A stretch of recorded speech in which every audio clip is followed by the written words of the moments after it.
আজকে হচ্ছে 14ই জানুয়ারি, মকর সংক্রান্তি। তো মকর সংক্রান্তিতে ভাবলাম যে একটু পিঠে করে খাওয়াই।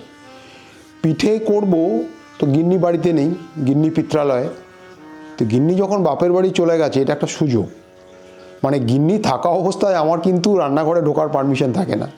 তো আজকে একটু চেষ্টা করে দেখি না, আরে হলে তো নিজেই খাবো, না হলে না হবে, একটু চেষ্টা করে দেখি। আজকে আমি বানানোর চেষ্টা করব সরু চাকলি পিঠে। এই সরু চাকলি বানাতে গিয়ে যেটা দুটো মাত্র উপকরণ আমি ব্যবহার করছি, একদম সিম্পল, কারণ আমার কাছে আজকে হঠাৎ করে মনে হয়েছে হঠাৎ করে করতে হবে। এইটা যেটা দেখতে পাচ্ছেন, এইটা হচ্ছে আতপ চাল। আতপ চাল বলতে এটা কিন্তু গোবিন্দভোগ হলেই ভালো হয়।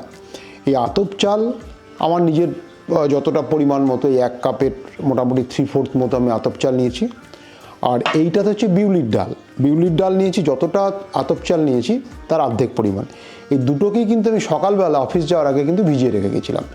এই দুটোকে আমি আলাদা আলাদা করে জল ঝরিয়ে মিক্সিতে আমি এটাকে বাটবো, বেটে একটা ব্যাটার মতো তৈরি করব। সেই ব্যাটারটা তৈরি হওয়ার পরে আমি আপনাদের দেখাচ্ছি।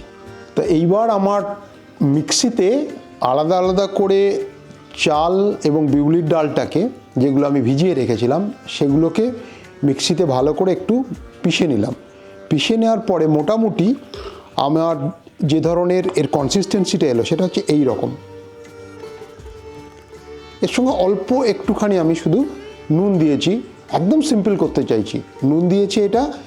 তো এখন আমার ব্যাটারটা তৈরি হয়ে গেছে।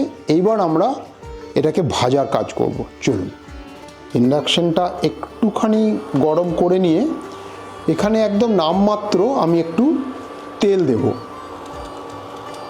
একদম অল্প একটু তেল দিলাম।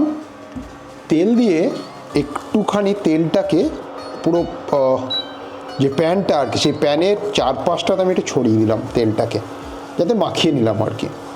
একটু ঘুটে নিয়ে ব্যাটারটা একটা বড় চামচ দিয়ে আমি আমার পরিমাণ মতো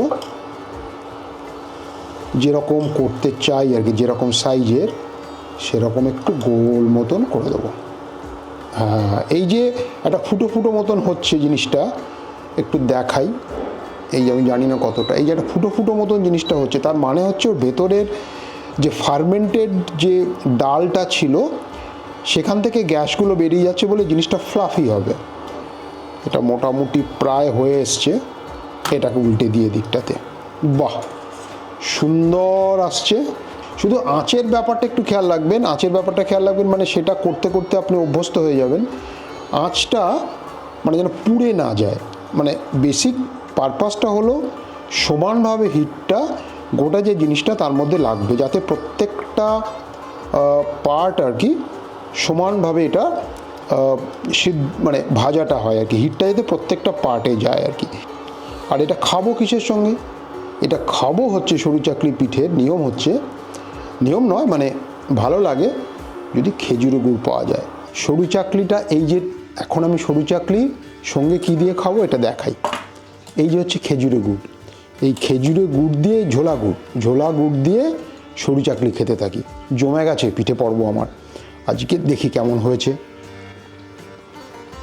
দারুণ, নিজে বানিয়েছি বলে বলছি না, সত্যিই ভারী সুন্দর। আজকের মকর সংক্রান্তির আমার এই সরু চাকলি বানানো পর্ব দেখলেন, আশা করি আপনাদের ভালো লেগেছে। Thank you.